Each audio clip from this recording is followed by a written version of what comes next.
প্রধানমন্ত্রীর বঙ্গ সফরের দিনেই দিল্লিতে কেন দিলীপ? রাজনৈতিক মহলে জল্পনা তুঙ্গে। নেতৃত্ব ডাকেনি, কর্মী হিসেবে থাকবো ভেবেছিলাম। কর্মীরা ডেকেছিলেন, তাই হ্যাঁ বলেছিলাম। সম্ভবত পার্টি চায় না আমি থাকি, তাই যাচ্ছি না।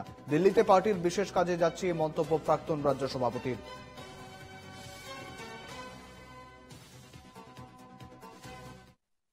আমাকে কর্মীরা ডেকেছিলেন, তাই আমি হ্যাঁ করেছিলাম।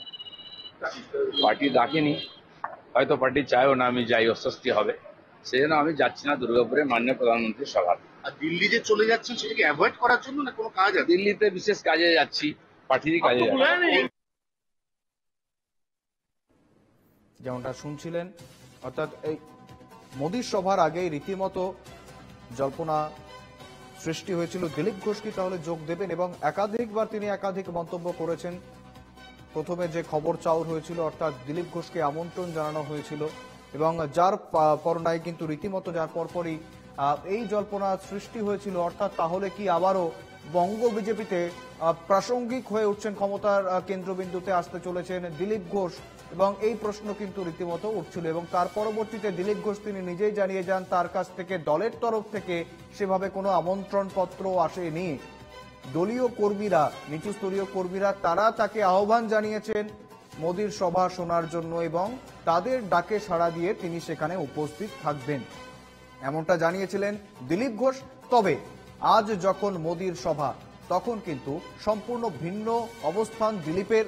রীতিমতো দিল্লির উদ্দেশ্যে পাড়ি দিলেন দিলীপ ঘোষ, এবং যেমনটা জানাচ্ছেন অভিমানী দিলীপ, অর্থাৎ দলের তরফ থেকে তাকে জানানো হয়নি কিছু, এবং সম্ভবত দল অস্বস্তিতে পড়বে, সেই কারণেই তিনি যাবেন না। অন্যদিকে শ্রমিক ভট্টাচার্য এবং জয়প্রকাশ মজুমদার আমরা কথা বলেছিলাম, তাদের সঙ্গে কি বলছেন তারা শুনবো।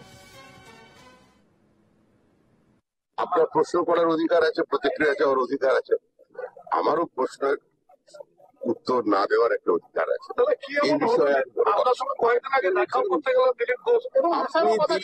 দিলীপ ঘোষ বিজেপিতে ছিলেন, বিজেপিতে আছেন এবং সক্রিয়ভাবে বিজেপিতেই থাকবেন।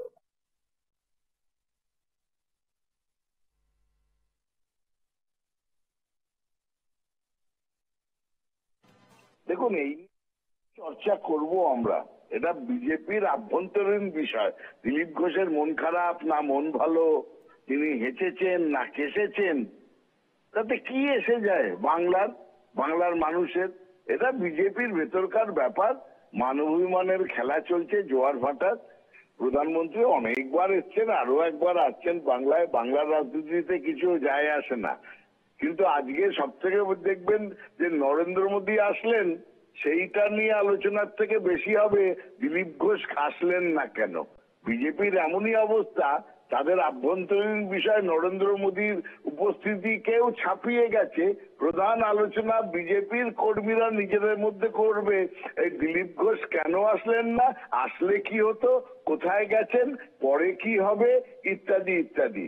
বিজেপির আভ্যন্তরীণ ব্যাপার, কিন্তু সেটা নরেন্দ্র মোদীর গুরুত্বকেও ছাড়িয়ে গেছে, এটাই দুঃখের বিষয়।